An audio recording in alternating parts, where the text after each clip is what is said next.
નાગરિક સહકારી બેંકની યોજાયેલી ચૂંટણીનું ચિત્ર સ્પષ્ટ થઈ ગયું। નાગરિક બેંકની ચૂંટણીમાં પૂર્વ ધારાસભ્યના પુત્રને હાલ જૂનાગઢ જેલમાં બંધ। ગણેશ જાડેજા સહિત ભાજપ પ્રેરિત તમામ 11 ઉમેદવારોનો વિજય થયો છે। નાગરિક સહકારી બેંકની ચૂંટણી પર સમગ્ર સૌરાષ્ટ્રની નજર હતી। બેંકમાં ભાજપનો ભગવો લહેરાયો છે, જ્યારે કોંગ્રેસ પ્રેરિત યતીશ દેસાઈ સહિત તમામ ઉમેદવારોને હારનો સ્વાદ ચાખવો પડ્યો।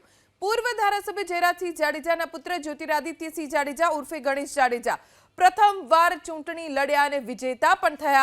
नागरिक बेंकनी चूंटणीमां जीत थता गोंडल भाजप तरफथी विजयोत्सव मनाववामां आव्यो।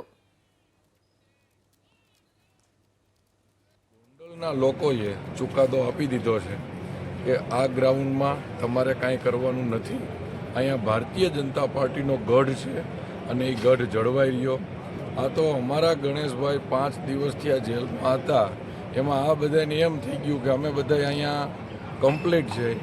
आ ग्राउंड भारतीय जनता पार्टीनुं छे।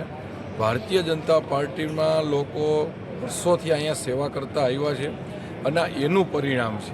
जे चूंटणी अधिकारीए 3900 मत खोटा उमेर्या हता, एनी सामे हाईकोर्टमां गया हता। हाईकोर्टे डायरेक्शन पण आप्युं हतुं के 115D सहकारी कायदानी कलम 115D मुजब आ चूंटणी करवी अने एनी मतदार यादी तैयार करवी।